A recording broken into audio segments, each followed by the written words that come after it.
What's up, guys? We're gonna do a commentary video. I haven't done one in a while, so I feel like I should probably do one for Duelingbook. Since I've been away on vacation, I haven't been able to go to locals very frequently, so I have not attended the locals with this deck except for one, where I was running the Kai's version of this deck. So you can already see that this deck is a little bit different than the one on my deck profile. So this version of it is kind of okay. I eventually took out Kai's because it conflicts with the Royal Tribute. So I decided not to play the Caius anymore. Caius is okay. It really ends games a lot, deals with face down monsters, but Gravekeepers already can deal with face down monsters using Descendant to be able to pop face down cards.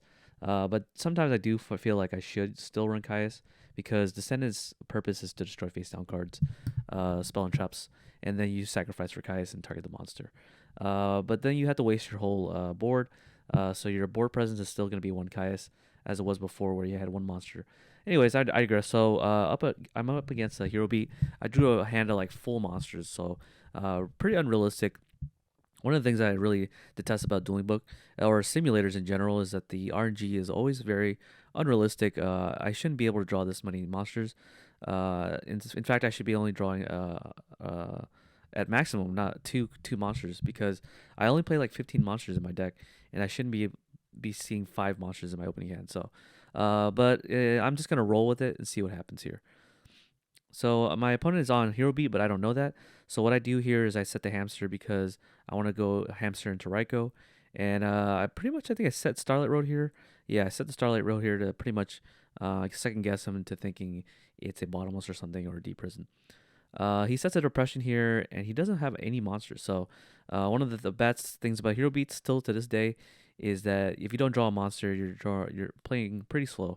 Lucky for me, I can just flip the hamster here, get a Raikou, and sack the Raikou for Kaius.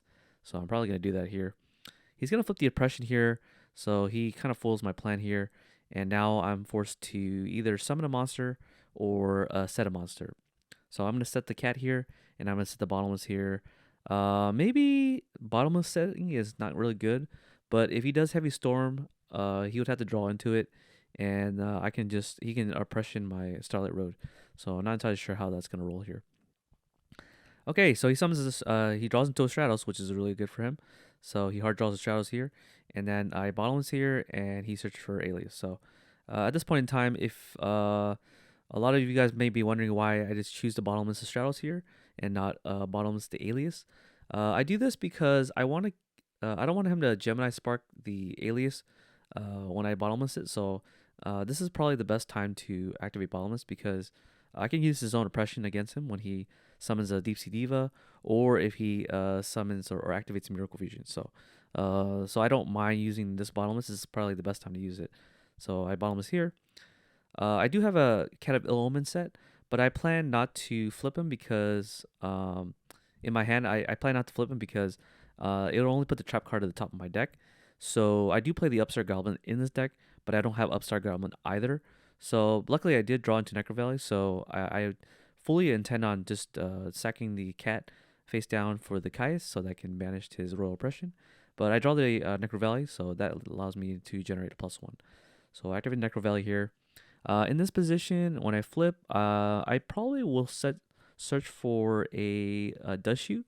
I did main Dust Shoot at one point with this build because Dust Shoot, even though Royal Tribute kind of does kind of the same thing, Dust Shoot is a trap card. So if they do draw into a monster that I want to tackle on with their new drawn card, then I can just use the Dust Shoot to put that monster back. So here I'm gonna flip the cat here to grab the Dust Shoot because I know he has the Alias in hand, and I know that he's been Monster Stars for a while.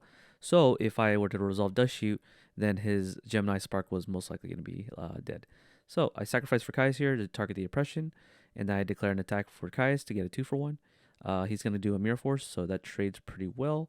I'm going to set the Dust Shoot here, but lucky for him, he draws a Reinforcements of the Army, which I really detest sometimes because he could have drawn literally any other monster besides Alias, but now he has an out to my Dust Shoot right after I search for it.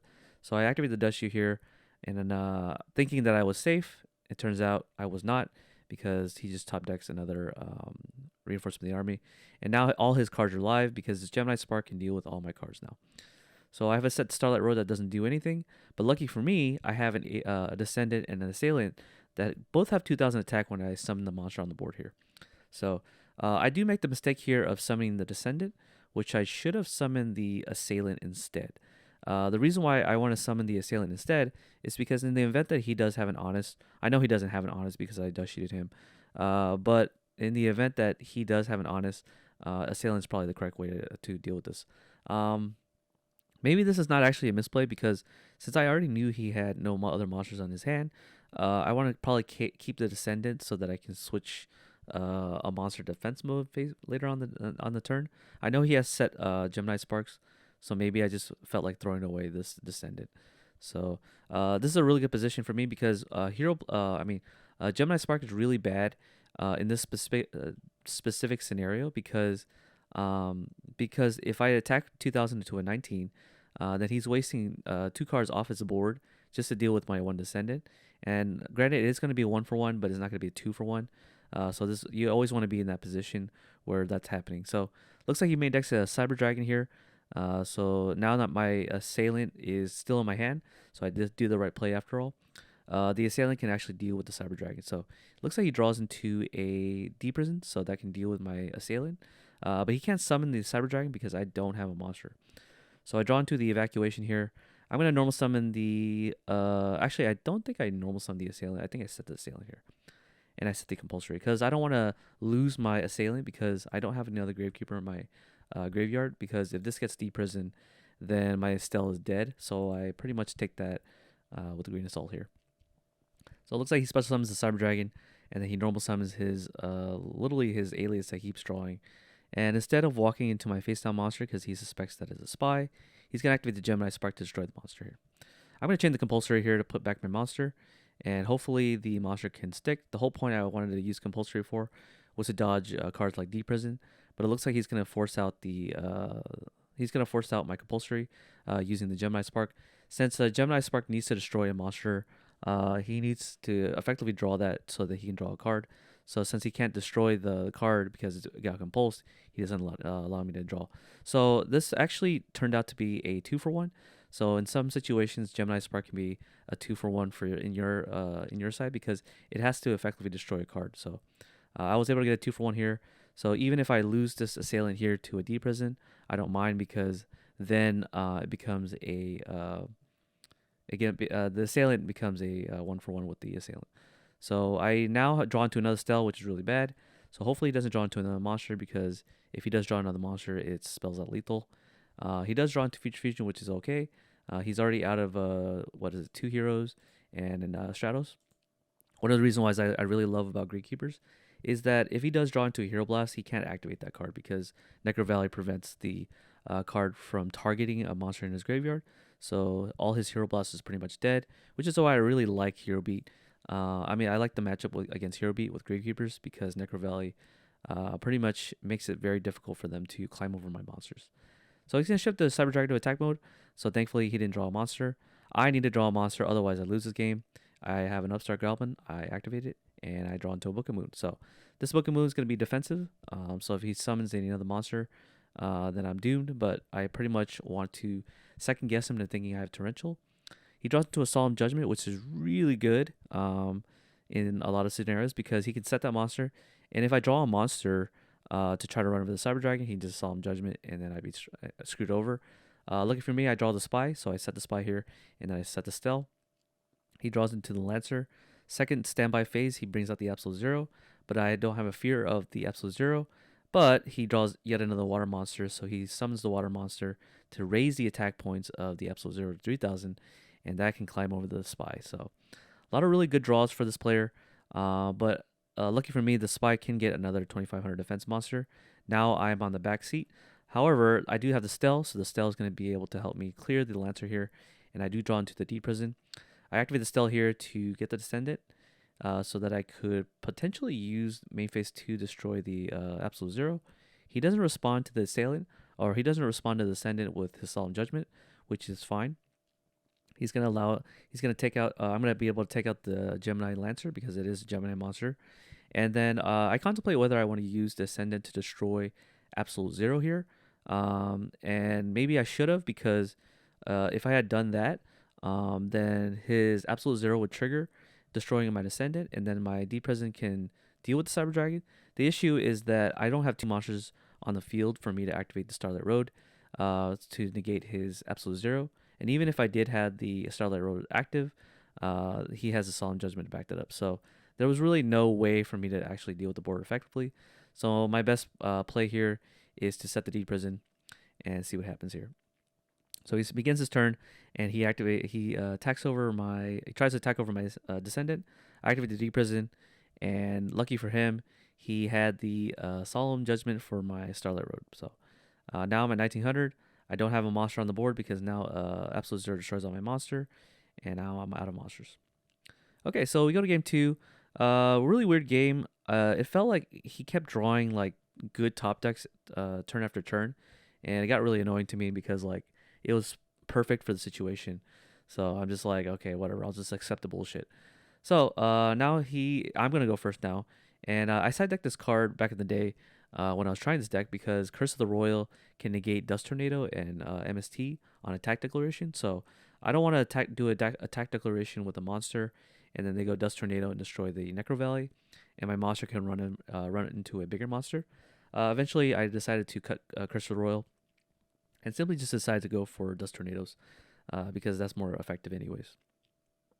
So I don't want to walk into a heavy storm because for some reason people draw that really well. So Duelingbook, but even though they don't draw very well, I still have to give respect to the heavy storm here. So let's see what he does here. So I think he summons the Grand Mole here and he declares an attack. I don't have a D Prison to stop the attack. He's going to bounce my monster back. And eventually he's going to get tired of me just setting the same monster over and over. I give respect to the Pro Storm. So I allow him to, I wait until basically my opponent sets another back row. I'm going to activate the Bottomless here to his summon, and he's going to set another back row. So him setting another back row here tells me that he does not have a Pro Storm set. So now I'm going to flip the Gravekeeper Spy, and then call priority on the effect of Descendant because it is a summon. And then I'm going to tribute off the Gravekeeper Spy to destroy one of his old set because it didn't do anything. That's what I did. So it was a Starlight Road. So now I don't have to worry too much about a Pro Storm because he would have activated it to clear my one back row. So now I make the read that he doesn't have Heavy Storm. I activate the Necro Valley here, and I declare an attack. So if he D-Presents here, I will have the two Gravekeepers in my graveyard, so I don't mind if this card gets D-Present because I have a Stell to back that up. Yeah, so that was my thought process here. I activate the Stell in main phase 2 to add the Spy back to my hand, as well as the Commandant. So let's see what I say here. I set this Curse of the Royal. Curse of the Royal is really good against Gemini Spark as well. So if my opponent actually does open up Gemini Spark, and he tries to target a spell trap on my field, then I can just use Curse of the Royal to negate it. So most likely, the player who activates Gemini Spark proactively is trying to get rid of the Necro Valley usually, and then they can activate the Miracle Fusion to banish. So that's usually the game plan that they're trying to go for. So that's why the Curse of the Royal is really good against the Hero Beat, in my opinion, even though I eventually sided out. So he's going to go for the Grand Mole strategy. I don't agree with this play particularly because the Grand Mole will just bounce back my super nimble Mega Hamster, and that means that I could just summon another monster here to try to do 4,000 damage. But of course, I'm not going to do that. I don't want to walk into a Torrential Tribute still, even though he had the opportunity to do so. But I digress. I'm going to declare an attack with Ascendant here, inflicting 2,000 damage. I'm going to set the Hamster again, and I still respect the Storm, and he does draw into it. So I guess that was a possibility for him to try to get a Pro Storm on me by setting a spell card that he can activate. And then when he eventually draws into a Storm, which he does, he's going to resolve it. But at this point in time, I'm already up on cards. So if you look at the math here, I'm at 7 cards to his 6. So the Heavy Storm, even though I got him a +1, it just makes him go even when he tries to run over the Senate here. But I draw for turn, so I'm back up to 7 cards. Lucky for me, the Storm is now gone, so this means that I'm free to set as many back rows as I want. And he actually just scoops here because I think he just drew way too many monsters. So We're going to go to game 2 now, so let's see what's going to happen in game 2. So in game 2, I decided in the Cyber Dragons because I know they'll go second. But Cyber Dragon has another function, is to both, it does two things. It baits out the bottomless trap hole, and on top of that, it runs over monsters that are of level 4 or lower, because all the level 4 or lower monsters in Hero Beat are 1900 at max. So I can force out a Gemini Sparks by declaring attacks with Cyber Dragon, is the idea of Cyber Dragon. On top of that, the Hero Blast is also dead because Hero Blast can't destroy Cyber Dragon in any situation. So looks like he's gonna set 2 here with the Heavy Storm in hand. I guess is trying to deceive me into thinking that he doesn't have Heavy Storm, because why would someone set heavy? Why would someone set 2 back row and have a Heavy Storm in hand? It's just the theory that I find a little bit confusing. So I'm gonna proc the Solemn Judgment here, and I'm gonna special summon the Cyber Dragon. I'm gonna declare this attack with the Cyber Dragon, and then hopefully he doesn't have the Honest to protect his alias, because Honest actually just trades with the Cyber Dragon, but I actually lose damage if he did have the Honest, but he doesn't. He activates the Gemini Spark, which is a really good situation for me to do, where he activates the Gemini Spark to kill 1 Cyber Dragon. Unfortunately for me, I can't special summon the second Cyber Dragon because he doesn't have a monster. I'm going to set the Dust Tornado here to destroy any sort of MSTs that he might set, so that my Necro Valley is safe. He's going to summon the Alias here to see what happens. He's going to go into Attack Declaration. Knowing that Alias is one of those monsters that nobody wants to respond to, I'm going to let the attack go through.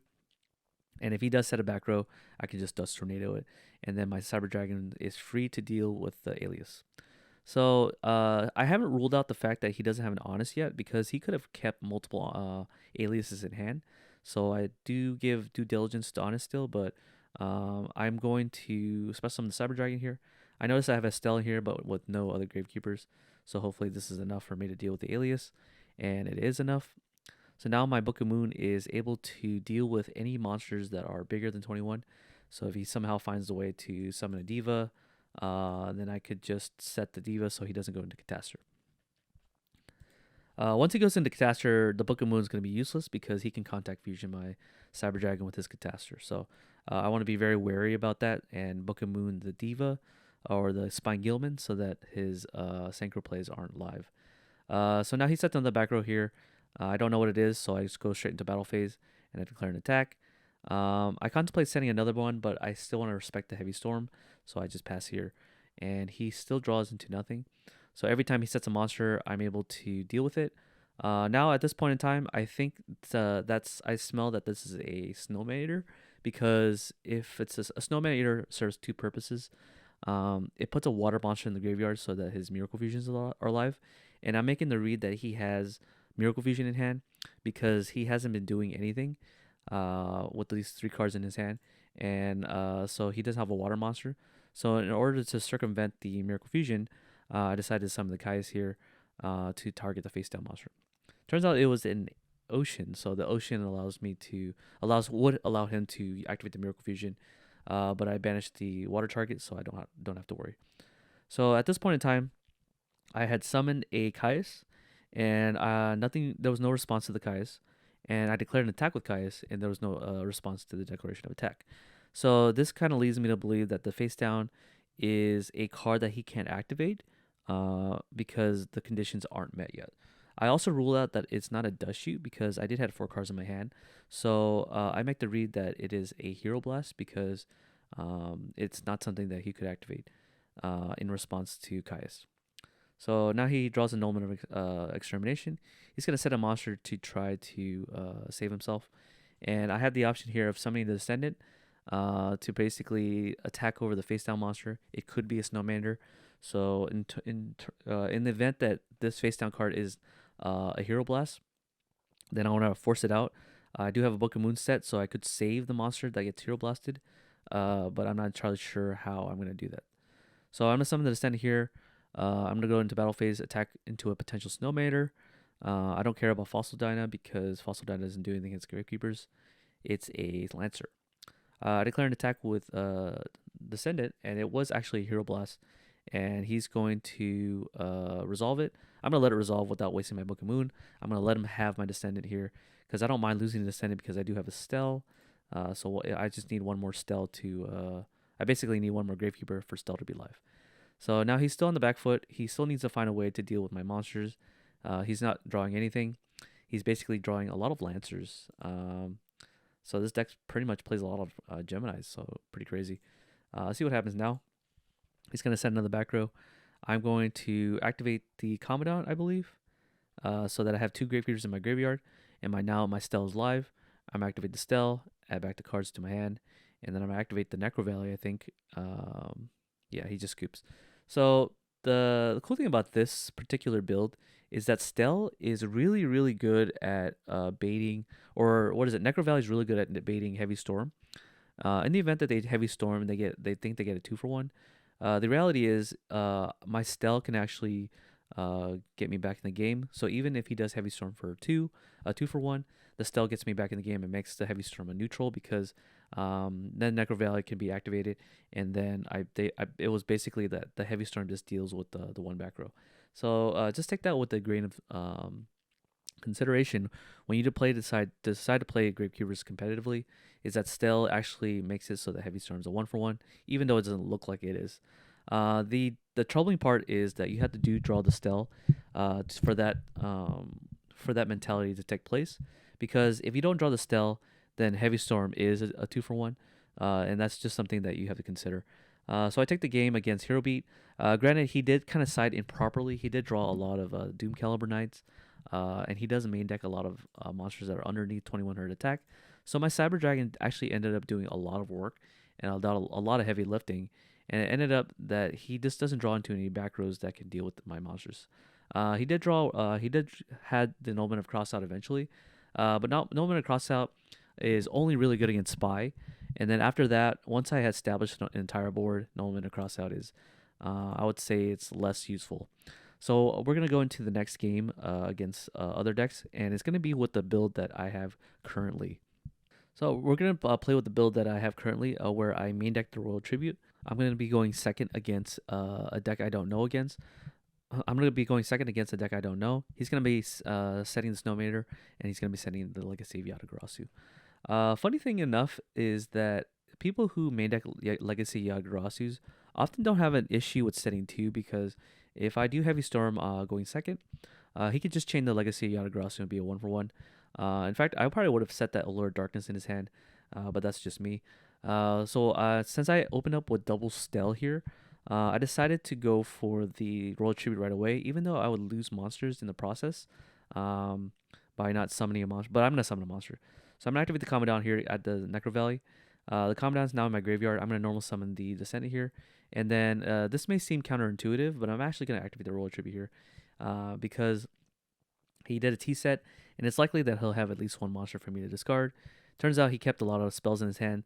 So one of the things that is annoying about playing Royal Tribute in today's format is that a lot of people can draw a lot of spells.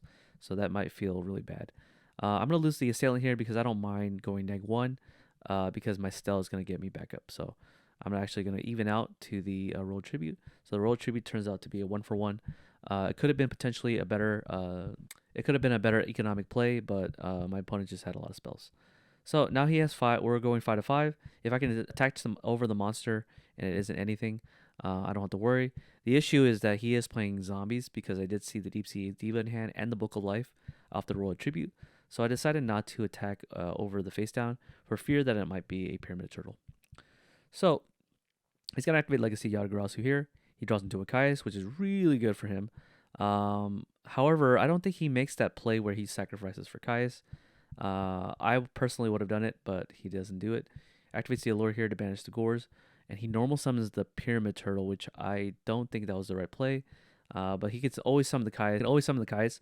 But now any of my Gravekeeper monsters can deal with basically do direct damage here, because if I attack over the Snowmander, that's 2100 damage directly. So maybe he had a Book of Moon set that he was planning to use with his Snowmander. So I pretty much give him the monster that I want him to destroy, and he does. It turns out he doesn't have a Book of Moon set, so I don't know what he has set. So now he draws into a Mind Control, and he's now going to sacrifice for his Kaius, and he's going to target my pretty much my Commandant, And I don't think I saw the Caius in his hand because I did roll a tribute him, so he did draw into this this Caius here. But I know that my Necro Valley is making his Book of Life pretty much dead, and I find it pretty peculiar that he didn't banish the Necro Valley. But I do. He did. I think he knows that I do have a second Necro Valley because I did revive Still. So he's gonna do a direct attack here for 2400 attack, and I'm gonna take the damage. But lucky for me, I do have the Assailant to deal with the Caius. He tries to activate Book of Life. This is a big no-no because Book of Life tries to target a monster in graveyard and it tries to banish. So you can't activate Book of Life with Necro Valley up. So he sets up a Solemn Judgment here and he passes here. So now I have to deal with the Caius, and I do have a Stell in my hand. So even in the event that he could deal with my Assailant by, I don't know, by doing Solemn Judgment, for example, then it's going to be difficult for me to deal with that board. But at least I'll have Necro Valley, or I'll at least have Gravekeeper Stell. He's going to activate the Wing Blast to the attack declaration, but he's probably going to activate at the start step of the battle phase, which really doesn't mind. And he draws into a Call to Haunted, so another card that Necro Valley is able to shut off without me knowing. So this is generating me hidden advantage. So the Necro Valley is actually generating me a +2, even though the card's still with them. Now I have Assailant, so I have the option here of summoning an Assailant, but I fear the Bottomless, so I decide to set the Commandant here, because if he does have the Bottomless, he can attack me directly and I would lose. So I set the Bottomless here, I believe. That was a Bottomless, right? No, it was a Stell. So I pretty much give him the guess that it might be a Mirror Force or a Torrential. So he just goes straight into battle phase and starts attacking me. I don't think he has 3 Darks in the graveyard. No, he doesn't. So it looks like it's on Diva Zombies with Snowmaners in the main deck. Drawn to roll a tribute. So now I have the option of setting the Assailant again to pretty much wall off against anything that he might have. I'm going to activate roll a tribute so that he can deal with any monsters that he might be keeping. So roll a tribute comes a 1/1 plus with hand knowledge. He draws into a Pyramid Turtle here. He summons a Pyramid Turtle, so I think he wants to do some damage to me. But he doesn't care about Mirror Force. And the reason why he doesn't care about Mirror Force is because now I know, him being brave enough to summon the second monster tells me that he has a Solemn Judgment set. So that kind of solidifies my decision to set all my Gravekeepers and not summon them to try to attack Reverse Caius. Lucky for me, I do draw into the Gravekeeper Spy. And with Gravekeeper Spy, I can set it. I want to give him the impression that the monsters that I get off of Stell is going to be the monsters that's set. But lucky for me, I did draw the Spy. And lucky for me, I draw the Spy. And so now I can wall off his attack. I give him the impression that is the monsters that I added to my hand was, the monster that set was the monster that I got off the Stell. But it turns out he walks into a wall. So the 2500 defense monster is actually going to get me another monster. The Assailant's now going to be safe to a Solemn Judgment. So now the Solemn Judgment can't stop my attack to the Caius here. And with Necro Valley, the reason why I put the Assailant in defense mode is because I don't want him to crash his Pyramid Turtle to do a synchro play, such as Bryanak, for example. So I don't want him to make a Bryanak is the reason why I put the Assailant to defense position. So now I have a D-Prison, so now I'm pretty safe to the Pyramid Turtle. So if he declares an attack with a Pyramid Turtle, then I could pretty much D-Prison it so he can't get this Plague Spreader Zombie. So at this point in time, I feel safe enough to summon the Descendant, which I do. And now he decides whether he wants a Solemn Judgment here, because if he doesn't deal with the Descendant here, then he's going to lose his Pyramid Turtle. So now I'll put the Assailant to attack position. I'm going to attack over the Caius, shift to the defense position, and even if he does have a battle trick, he can't climb over the Spy's defense position. So now I'm going to set the D-Prison here, and if he just tries to do a synchro play, I do have the D-Prison to punish him. So instead, he goes everything to defense position. He sets the Bottomless here, and now I start my turn. I draw into a Compulsory. I think I respect the Torrential, so I go straight into battle phase here, and I attack into the Zombie Master. And knowing that the Zombie Master is weaker than the Assailant, I shifted to attack position, and now I set the Spy. I set another Assailant, and I set in a Compulsory. So he's pretty much on the back foot here. He's losing advantage here, but I still can't get lethal on him because that would mean that I have to put all my monsters to attack position. I don't want to do that because I don't have a Starlight Road or a Solemn Judgment. So what I do instead here is I only shift the Gravekeeper Spy to attack position, and then I try to go into battle phase here to attack, and then wait for him to respond to the attack declaration, And of course, he does deactivate the deprison, which is good for me because if I had activate the compulsory, which I had planned on doing before attacking, then he could just simply activate the deprison to this attack declaration, and then I wouldn't be able to have lethal.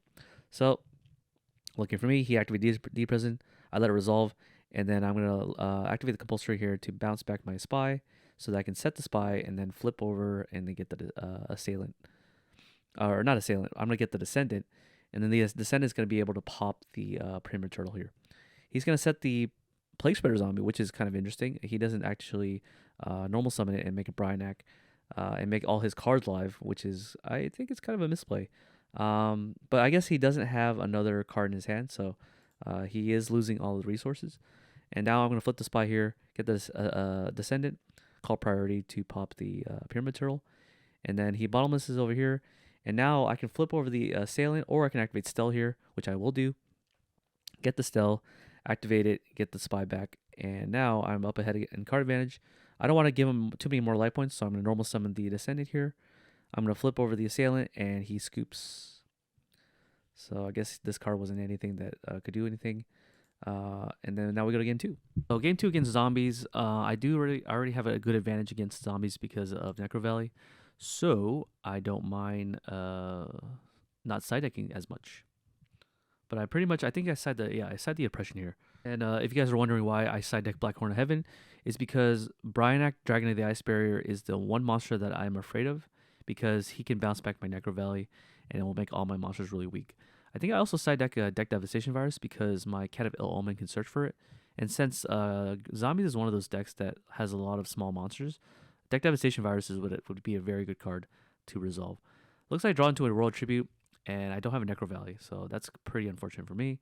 I'm going to go for the set 3, set 4 pass. So let's see what he does here. He could easily summon the Kai's here, but in games 2 and 3, summoning Caius with 3 back row is pretty dangerous because I could pull in the rug here. And the face down card is a tomato, so he doesn't flip it over, so which kind of tells me that it's not a monster that does anything unless it gets attacked into. So I make the decision to set the spy here and just pass, because at this point in time he could just summon the Caius, but he doesn't. So now I'm really safe. So now I can flip over the spy. Get a Commandant. I think I get Commandant here. And the reason why I get Commandant here is because I have Compulsory to bounce back my Commandant and then activate Necro Valley. And then I'm going to try to resolve Royal Tribute after I destroy a monster. Hopefully one of the sets here. I'm reading that this card is a Recruiter, and that these 2 cards, the new set here is probably a... the new set here is, what I was reading was a card that he... wants to be attacked still, so he's set a lot of cards that he wants to be attacked by. So I flip over to send here, call priority, and pop his first set. And is it a Recruiter after all? I'm going to activate the Compulsory here, and then I activate the Commandant here to get the Necro Valley. And by activating the Necro Valley, my Deck Devastation would be live if I had it. I don't think he knows that I side deck Deck Devastation Virus. I don't even have it. And now I'm going to go into battle phase. I'm going to attack his new set. And he turns out it was a Goblin Zombie. So now, since I held the Royal Tribute, this would be a prime time for me to use it. But after I set the Racco, of course, because I haven't really summoned yet. So, yeah. So I flipped the Spy to get the Commandant, and I flipped the Descendant. So now I set the Racco. Now I activate the Royal Tribute, and now he loses 2 cards out of his hand. I now know what he has in his hand. A Book of Life, which is really poor in this particular matchup, and Return from the Different Dimension, but he can't even activate that card. Looks like he does draw into his side deck cards, which are Dust Tornadoes, so now his Book of Life is live. Now he can activate, he can make Bryanak, but now Bryanak is not something I fear because I don't have a Necro Valley, so it doesn't really matter. So the Book of Life would be the prime time for him to use it, but lucky for me, I had the Oppression. So the Oppression is another card that zombies have to deal with, and of course he just scoops. So yeah, so I just had a really good matchup, and I guess I built my deck to be a very good matchup against a lot of different decks, except for Frogs. I have a really hard time against Frogs, and that's probably gonna be my next matchup. So stay tuned for that. All right, this is gonna be game or match 3 against Frog Monarchs. So Frog Monarchs I think it has a good matchup against Gravekeepers because nothing in my deck can actually stop Necro Valley doesn't stop Treeborn from coming out. Additionally, if Dupe Frog tries to resolve its effect in the graveyard to try to fetch something from the graveyard, Necro Valley still doesn't negate that because it doesn't target. So because Dupe Frog reads that it adds a frog from the deck or the graveyard to the hand. So because Necro Valley in Edison format says that the card has to say the word target in there, Necro Valley doesn't do anything to Dupe Frog. Much like Red Eyes Darkness Metal Dragon, being one of those choices where it says you can special summon a dragon from your hand or the graveyard, because it doesn't have the word target, it doesn't. Necro Valley doesn't affect it. So Necro Valley is pretty much really bad against the frog matchup. So I've thought of maybe siding out Necro Valley sometimes against this matchup, but Necro Valley does another thing, which is to boost up my Gravekeepers. So lucky for me, I do have the main deck Royal Tribute, so I'm fully anticipating resolving the Royal Tribute for full value. So I'm going to set the Spy here and activate the Royal Tribute. The reason why I don't set the Deep Prison first before activating Royal Tribute is because I don't want him to Heavy Storm me for 2, because I'm already going neg to do this play. Because what I'm losing here is a Descendant and a Cat of Ill Omen and a Royal Tribute, and he's going to lose 4 monsters. So it becomes a really bad math on my part because he could have had less monsters, but I make the read that he had a lot of monsters. Yeah, so he had 4 monsters, so this becomes a +1. Yeah, so this is a really good +1, and I don't mind losing that many value because I do have the Spy set, so the Spy's going to generate me a +1. He's going to activate the Treeborn Frog from the graveyard, and he's going to go into the Dupe Frog lock, so he was able to draw into another monster, a really good monster, to Dupe Frog lock me. And if he wants to end on this, which is, I would say this is pretty bad here, he probably should have went into the double dupe because now I can flip the Spy here to get the Descendant and then pop the Dupe Frog. And yeah, and then the Dupe Frog will trigger and I can actually attack for damage here. Had he had double Dupe Frog, then I would not be able to get value off this Descendant. So now I'm able to do damage here, and then now the soft lock is broken. I do have the option here of setting the Deep Prison. However, I do the math here, and if I set the Deep Prison, the Heavy Storm would actually be pretty bad. Never mind, I just commit to it. So he draws into Vanity's Fiend here. He gets the Treeborn Frog, and he has the option of using Soul Exchange if he wants, and he will. He's going to Soul Exchange my Descendant, and he's going to go into a Vanity's Fiend.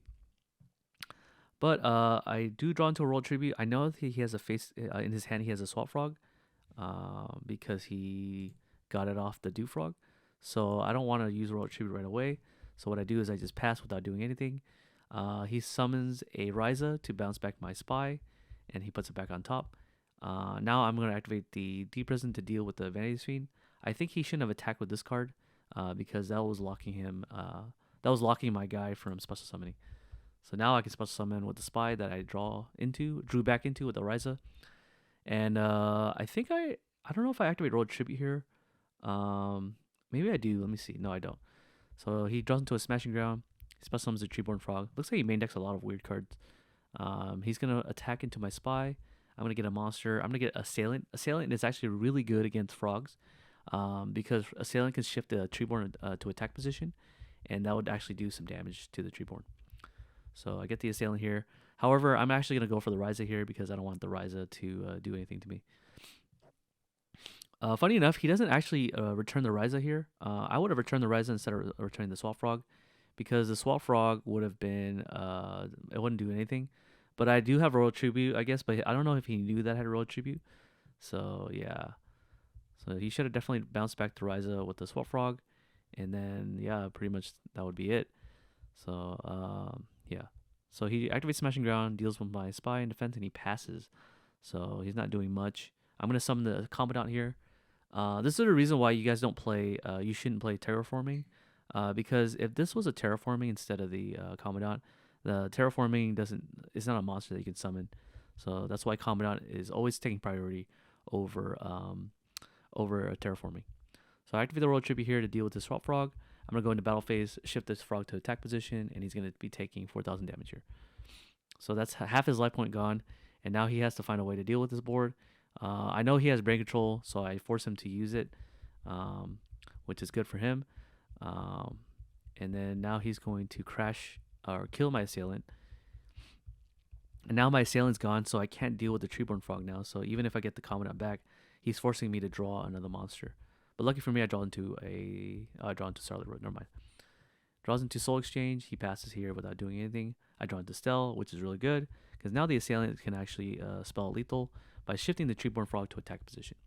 So I was able to clear this out and win the game against Frog Monarchs. All right, game 2, I open up with double Necro Valley, which is really bad because now I have a -1 in my hand because the Necro Valley isn't going to do anything. I luckily draw into Pulling the Rug, so this means my spy is actually saved to a Caius.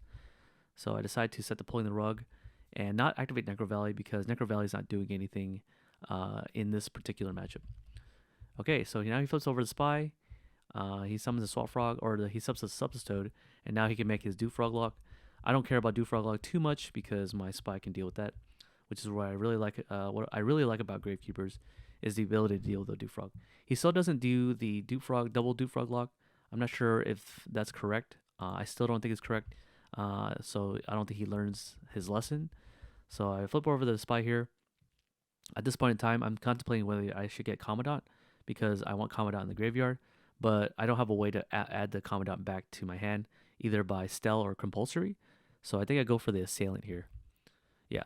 And then now I get some of the Descendant here to pop the, or maybe I don't go for the pop play. So to play around the Battle Fader, I do this play where I shift the Dew Frog or Death Frog to attack position. And then I'm going to shift him to attack, and then he's going to take a lot of damage. And this plays around Battle Fader so that he has to find a way to deal with my current board. Otherwise, I'm going to be able to deal with it. So I'm going to use the effect of Descendant to tribute off the Spy, I believe? No, Assailant, to pop the Substoad. Yeah, because I have the Book of Moon in my hand, so the Book of Moon is going to be able to get another Assailant from my deck in the event that he Heavy Storms in this position. So I'm hoping that he doesn't have like a way for him to summon Vanity's Fiend, because if he summons Vanity's Fiend here, then I'm forced to use the book on the Vanity's Fiend. So I activate Smashing Ground here. I chain the book so that I could get the Spy effect, and then the Spy is not going to be able to deal with something, but he actually plays Light and Darkness Dragon, so pretty crazy strategy. Lucky for me, the Spies already have really high defense position, so I just have to proc the ability of Light and Darkness Dragon. I luckily draw into another Spy, and now the Light and Darkness Dragon can't attack over my Spy. He's going to lose 200 life points. And now the Light and Darkness Dragon goes down to 1800 attack mode. 1800 attack. So I just have to proc the ability one more time. I draw into Cat of Ill Omen. I think I want to set the Raikou instead because the Cat of Ill Omen will be able to search for my drop cards. Now he's gonna activate. I'm gonna activate the Raikou, and now my Spy can actually run over the lad. And if I can kill the lad here, then the lad can't revive anything because it says the word target. Yeah, it says select one monster in the graveyard. So old rulings, old wording. So it doesn't have the word target, but Necro Valley will negate it. So he's gonna take 400 life points, and he tries to special summon. I say he can't. I set the Almond here with the Starlight Road, so now I'm definitely not afraid of a Heavy Storm. I'm hoping to think that make him think that this is Starlight Road because I had several times I had Necro Valley with this card, so I'm trying to bait him into thinking it's this is the Starlight Road, so he has to like deal with this card first before dealing with the other cards.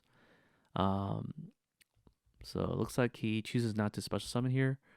I think he wants to go for the Battle Fader play, which is pretty good because he knows that if I make it an Assailant and I shift the Frog to attack position, he'll lose 1900 attack. Activate the Cat of Ill Omen here, and I'm going to add a Dust Shoot. So one of the really cool things about Cat of Ill Omen is the fact that you can search for Dust Shoot here and then set it so that if they have a big hand like this, you're trying to hit the Battle Fader out of their hand. I'm going to activate the Dust Shoot here. And I see that he has a Lightning Vortex. I think he knows that I have a Starlight Road, so he doesn't activate it. I put back the Marshmallow because that's the only thing that can stop me here. And he special summons the Treeborn here, and he normal summons the Junk Synchron. I say that he can't revive because of Necro Valley. I don't know why a lot of players like to think that Necro Valley doesn't exist. So he summons the Junk Synchron, and he just scoops. So a play here he could have done was to make a Army Arm and attack over my cat. But the cat, and then my Gravekeeper Spy can't do anything. So after that, he could probably activate Lightning Vortex and then pretty much bait it out. but he just scoops because he probably thinks he can't play the game. I also have a good top decks because my Stell is pretty much live. So I won against Frogmarks, but in theory, I should actually be losing this matchup. I guess I just played against a player who just didn't want to play. So we're going to go into the last matchup where I actually play against another Frog player. All right, this is going to be the last match for the commentary, just to make up for not making uploads. So I'm going to be setting the hamster here, and then I'm going to be doing a roll tribute play here to be able to hit cards out of his hand.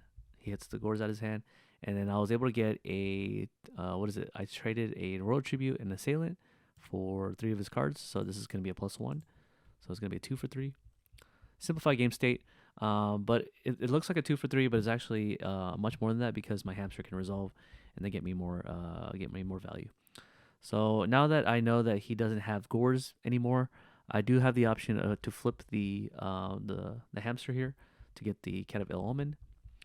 And then now my trap card can be searched.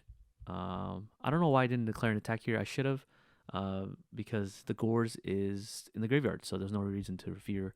Maybe I fear the Tragodia, but there's no reason to fear Tragodia. So I make the realization that gores is in his graveyard. I finally decide to declare an attack with these 2, but he should have taken 1100 last turn. So I search for the Starlight Road here, which is good because now the Starlight Road is going to be able to stop the Heavy Storm. And I set 2 more and I pass. So the thing about searching for Starlight Road is that your opponent can pretty much 50-50 where the Starlight Road is, depending on what happens. Looks like I activate the Book of Moon and I set the Cat of Ill Omen, so I can search for yet another trap card. I searched for Mirror Force, which I think is incorrect here. I should not have searched for Mirror Force. I probably should have searched for another Solemn Judgment, because in the event that he could guess where my Starlight Road is, then the Starlight Road is useless basically, so he can get a really good Heavy Storm here. So yeah, he's gonna set the Treeborn here. I draw into spells, but I don't mind because now I activate Compulsory. So because I flipped this Compulsory here, he now can deduce that this is a Starlight Road because it was the same set card that I had when I searched for Cat of Ill Omen. So on the same turn, he's been tracking my back row. Activate the Royal Tribute, thinking that he had a lot of monsters in hand, but he doesn't. He draws into a lot of spell cards, so which was kind of unlucky for me. So this becomes a -1. I still become scared of the Treeborn Frog, so there was a lot of chances for me to do damage, but I decided not to do that. Now I get the Raikou here, and then I go into battle phase. So I don't know why now all of a sudden I feel like attacking. Looks like he draws into the Heavy Storm to be able to deal with the Starlight Road. Deal with my back row, but all he has to do is make a Bryanak. The thing about Diva Frog, and they're really good at doing this, is that they're able to make a Bryanak with just the Diva and the Treeborn Frog. And since he's been watching my back row, he can actually just make a Bryanak here and then Crow Priority. And since in this format, there's really no Solemn Warning in this format to deal with Bryanak, Bryanak actually gets to resolve. And now he's going to be able to bounce my card. And now he's going to activate Heavy Storm and then deal with my whole 3 back rows. So he was able to get a +1. So if you think about it, even though he did all this play, he's only now at 4 cards into my 6. So I was getting a lot of advantage off the hamster, which is good. However, these cards don't win me the game outright just yet. So it looks like he activates the Murray of Greed. So he's on the Murray of Greed build with Salvage. Salvage is actually really good. I'm actually really impressed with Salvage in Diva Frogs because it turns into a Pot of Greed if you guys kind of think about it. You trade 1 card and you get 2. So it's kind of like their Gravekeeper Stell. And I'm actually kind of, for those of you guys who actually stuck with me through watching this video, I'm actually thinking about building a deck where Salvage becomes a really good toolboxy card, but also a very good way of like milling monsters to the graveyard and then getting +1s off of that. I think it's really impressive. So I'll try to make a deck with Salvage because I think Salvage has a lot of potential into the new Edison format of 2024. Unlucky for me, I draw into another Starlight Road. I was hoping to draw into a defensive trap, but I draw into double Starlight Road, which is really bad. But I take this time to do some damage here in game 1 because I haven't been doing that damage. So imagine if I had attacked with my attacked over the Treeborn Frog and attacked directly with the hamster. with the cat. So I attack cat into the face down monster and attack hamster. I've been missing out on I want to say at least 3,300 damage. So, but it wasn't lethal anyway. So he brings out the Treeborn Frog. He has a Caius. So he activates a salvage to get him back in the game. So now he's able to get 3 cards. So a ton of advantage. Now he draws into another Caius here. Sacrifices for Caius here. And none of my back rows do anything. And now he can attack over the hamster. And now I take 1,300 damage. Alright. So now I draw into Royal Tribute. I don't think I have a Commandant in the graveyard. I don't. Despite the fact that I milled, I didn't mill a single Commandant or another Gravekeeper. So I'm pretty much in a bad situation here. I need to draw into a Necro Valley to deal with the Caius. Looks like he's going to go for the bounce play here, so he can bring out the Treeborn and standby phase. He has the ability here to go Caius again, but I think he decides to go for the Dupe Frog. So the Dupe Frog lock is pretty good. So he's doing all his really cool frog plays, and he's going to be dumping all his deck so he can thin it out. And now he goes into Unifrog, which is really dangerous. And then the Unifrog Dupe Frog combo is really lethal for me. Now I had to have the D Prison to deal with the Unifrog. I don't have it, so that means he can destroy my back row. So he can pretty much deduce that I don't have it. Luckily for me, I draw into Necro Valley. I summon the Assailant here, and then I activate the Necro Valley, but he immediately activates the MST, so he luckily drew into the MST. I guess he could have drawn into a Raigeki Break. I don't know if this deck plays Raigeki Break, but it could theoretically do. So I guess he might have had more opportunities. I was fully intending to activate Royal Tribute here to deal with the monsters, but now I can't even deal with this Dupe Frog with the Unifrog, so it's going to be pretty hard for me to come back out of this. Okay, so he's going to deal with my Starlight Road. He's going to activate Salvage again, so this is 3rd Salvage already. Yeah, so he's able to get +1 3 times throughout this whole game. So really good grind. Salvage is actually really bad against me because of the Necro Valley. However, because he was able to set up this this Dupe Frog Unifrog combo, I'm unable to deal with this board. If this was a tournament, I probably would have scooped by then, because now I'm kind of depending on outing the Dupe Frog lock, which is not good. But eventually I was able to deal with his hand and got a really good Royal Tribute. However, I'm unable to deal with the Dupe Frog because now he has a Dupe Frog lock, and I can't attack both of them because the Dupe Frog says no to attacking. So I'm going to attack directly for 400 here, destroying my Necro Valley. And so, yeah, at this point in time, I should be scooping. I don't know why I don't. Maybe I think that I'm going to draw into a Spy. Maybe Spy would have been a good top deck, because then my Spy can deal with the Dupe Frog. So I'm not entirely sure how that's going to be. I eventually drew into a Book of Moon, which isn't out to the Dupe Frog lock. I'm going to declare an attack on the Dupe Frog, but he does have Compulsory, so he drew yet another trap card that can deal with my monster, but I guess it could have been an Econ. The Econ would have done something anyway, so now the monsters are all in defense position. Now he could just flip over his Dupe Frog, put in attack position. Now I have to draw into a Spy. But I forget that Diva Frog is actually a really good deck, because now his Guildman can pump up his Unifrog up to 800 attack mode, 800 attack points. So I'm taking 800 life points. Unifrog is doing a lot of damage, and the Dupe Frog is just ruining my day. So at this point, I should scoop. I don't know why I'm not scooping. Maybe I just have too much hope that I can just draw out of the situation. There's no hope for me. Just go to game 2. I don't know why. Come on. That was a grind for sure. For sure, I felt like I could have won that game. However, it wasn't in the cards for me. So there was no misplay in game 1. At least I don't think so. I tried my best to deal with the situation. He just had too many outs. So I activate the Commandant here, activate the Necro Valley, and I had this. So I do the set 4 play. So at this point in time, if I shouldn't search for the Starlight Road, because now he can track where it's at. So let's see what happens here. So activates the Substitute, dumps with the Swamp Frog to the Treeborn, bounces back, summons a Dupe Frog, which is pretty surprising to me. So now I take my turn, I draw into the Commandant, I flip over the cat here. I'm not sure what I get here. I think I get, I know what I get. I get Deck Devastation Virus. Yeah, this card is amazing, because with cat you can search for it, and now he's going to activate the Compulsory here to bounce back my Cat of Ill Omen, thinking that I had a Caius, which is smart. However, it was Assailant, and the Assailant now is going to be able to proc my Deck Devastation Virus. So even if he searches for a frog here, it's going to fall victim to my Deck Devastation Virus. So I shotgun the Deck Devastation Virus in draw phase, And even if he does have salvage here, he won't be able to resolve it because my Necro Valley says no. So now I know he has a Caius in his hand. I do have the pulling the rug for dealing with Caius. So he summons it. He has no choice but to summon it. And I pull in the rug so I can protect my Necro Valley and also kill the Caius. Second turn, I activate the... I think I activate Stell here, do I? Yeah, I activate Stell here. No, I don't. So, yeah. So he gets another Caius here. That means he can resolve yet another Caius. And then I have Solemn Judgment, lucky for me. And then hopefully he doesn't have a Heavy Storm. He doesn't. Yeah. I don't want him to resolve the Caius.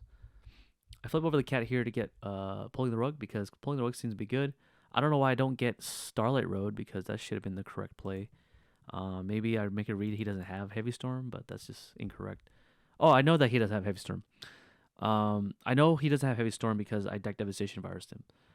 But that doesn't excuse the fact that he could draw into a Heavy Storm though. So I'm not entirely sure why I didn't search for Starlight Road. So I did misplay there. Maybe I wanted to pull in the rug in case he summons Diva. And I felt like Diva was more of a threat to me than... But Diva was going to fall victim to deck Devastation Virus. So, yeah. So this pulling the rug should definitely have been a Starlight Road. In case he drew into it. Because he can activate the Salvage and get back his monsters back. So, I definitely should have gotten back Starlight Road. So, he draws into the enemy controller. That's the last turn for deck Devastation Virus. Now I had to draw into a monster to deal with his board. Let's see what he does here. He's going to set enemy controller for defense. I'm going to activate the Stell here. Get the Assailant so that I can shift the Frog to attack position. And then see what he does. I think he shifts it to the... Or no, he activates Econ to steal my guy. The bigger guy. Okay, and then I cancel the attack. I have the Dust Sheet in my hand, but he doesn't have enough monsters. So hopefully for him, at this position, he's going to have to hope for a Heavy Storm. Draws into the Archer here. Mermaid Archer has a really cool effect that allows him to equip a Treeborn to her so that she can survive an attack. And then he steals my Assailant, but that commandant shouldn't have been destroyed because the Necro Valley bumps him up to 2,000 defense. So I don't know why that happened, but it happened. He equips the Treeborn Frog to the Mermaid Archer, but my current board can deal with Mermaid Archer. I just need to be able to commit another monster. I decided against summoning another monster in this position because it wasn't lethal. So I decided to set the Spy instead. So first I attack with Assailant, shift to the defense position. He's going to save the Mermaid Archer, and then I'm going to attack over the Mermaid Archer's 200 defense with Cat, and then I'm going to set the Spy here. And if he draws into anything, I can pretty much deal with it. So yeah, if he does try to do the Dew Frog, I can just use Stand It. But he doesn't know I have the Spy set. So he does the line where he thinks it's best for him. Because if I didn't had the Spy, then he would have been able to lock me out of the game. I draw into Oppression here. I do cite the Oppression against the deck because he does have Deep Sea Diva. He does have and he does have Substitute. So those are two cards that he can use to special summon. So it's not a bad card to side deck against the deck, even though they play Caiuses in this deck. So he scoops because he knows that I'm going to bring out Descendant to pop his card. And now we're going to go to game 3. Alright, game 3 starts now. I draw pulling the rug. I feel pretty good about this hand. The only thing that's missing is a Necro Valley. So hopefully it's going to be my next top deck. He sets a Malcat. So this is something that nobody ever anticipates to be sided in. But it makes a lot of sense. It's just that I wouldn't side this card against a deck that plays Starlight Road. But maybe he's banking on me not having Starlight Road, which is pretty okay because now I don't have it. So yeah, I activate the Necro Valley here. I'm trying to do the Royal Tribute line here because I don't mind losing these back row. I don't know, maybe I shouldn't have set these actually. Yeah, I shouldn't have set this because now that I don't have a way to deal with heavy storm in my I don't have a way to deal with Heavy Storm, so I shouldn't have set these cards. I should have activated Royal Tribute, look at his hand and see what he had, and then set afterwards. So again, the Royal Tribute only hits 1, and he draws a hand of spells. So this hand is really normally bad, except that he has a way to deal with the... he can deal with my back rows with Malcat. So I feel pretty good. It's just that the unexpected Malcat actually got me on this one. So I pulling the rug, the Diva. I probably shouldn't have pulling the rug Diva because he can just salvage it back. But I'm pulling the Rug Diva because I know his salvage is dead. I don't think he has another water monster, does he? Yeah, he does. So I don't mind pulling the Rug Diva here. I draw into Caterpillar Almond. I flip over the Spy. He sets another back row. I'm guessing this card. I should have popped this card because I saw that he had a Mirror Force in his hand. I decided to go for the Mirror Force as opposed to the Malcat. But losing the Malcat was a reason. Losing the to the Malcat was a reason that I lost this game, I think. So I declare an attack here, and he destroys a 2-for-1. And now all his salvage is live because he has a decent amount of water monsters that he can get back with salvage. And now all he needs is a Caius to pretty much convert. I set the Cat of Element, hoping that it will survive. But of course, he draws the Caius, and I always get punished for this. I don't know why. Caius always comes at the right time. I've been seeing Caius come like every single time, like it can be summoned, basically. So I lose 1,000 life points and I lose my cat. So now I'm top decking. If he had drawn like a Diva, for example, he could have still made a Bryanak or a Goyo Guardian. So I guess he does have a lot of good top decks, but I don't know. It just feels pretty sacky to me. So he activates the salvage here. He gets the Salt Frog and the Diva, so he's in a really good position. Activates all the salvage he can before he can get locked out. And I'm not going to go through all this game. I'm pretty sure I lose this game. I'm not going to go through it. I have 0 cards in my hand. He has 6 cards total with the Treeborn Frog. He doesn't have a Treeborn Frog, but yeah.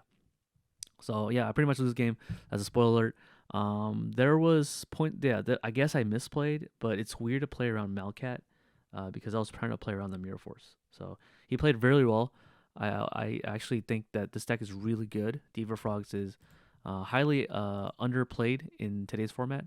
So I might play around with this deck because salvage is really cool in theory, especially since he combines it with the Mora Greed. The Mora Greed is probably a little bit overkill because it's contingent on you having water monsters. But yeah, maybe in the future I'll try a build of Diva Frogs. But this is going to be my finish to the long commentary video. So I just to make up for not uploading for several weeks, so I decided to make 5 commentary videos with Gravekeepers. So hopefully you got this will persuade people to play Gravekeepers. This will persuade you guys to play Gravekeepers because I think this deck is really good. It's very slept on. It's a very good anti-meta strategy because Value Turbo is one of those decks that likes to utilize the graveyard by banishing cards from the graveyard. Hero Beat, it has a really good Hero Beat matchup because your monsters are 2,000 attack at least with Necro Valley, and it's also really good against decks that utilize graveyards such as zombies. So it has a lot of like anti-meta strategies. So I'm hoping that this deck will do well into the future. So anyways, I hope you guys enjoyed the commentary video, and I'll see you guys on the next one. Peace.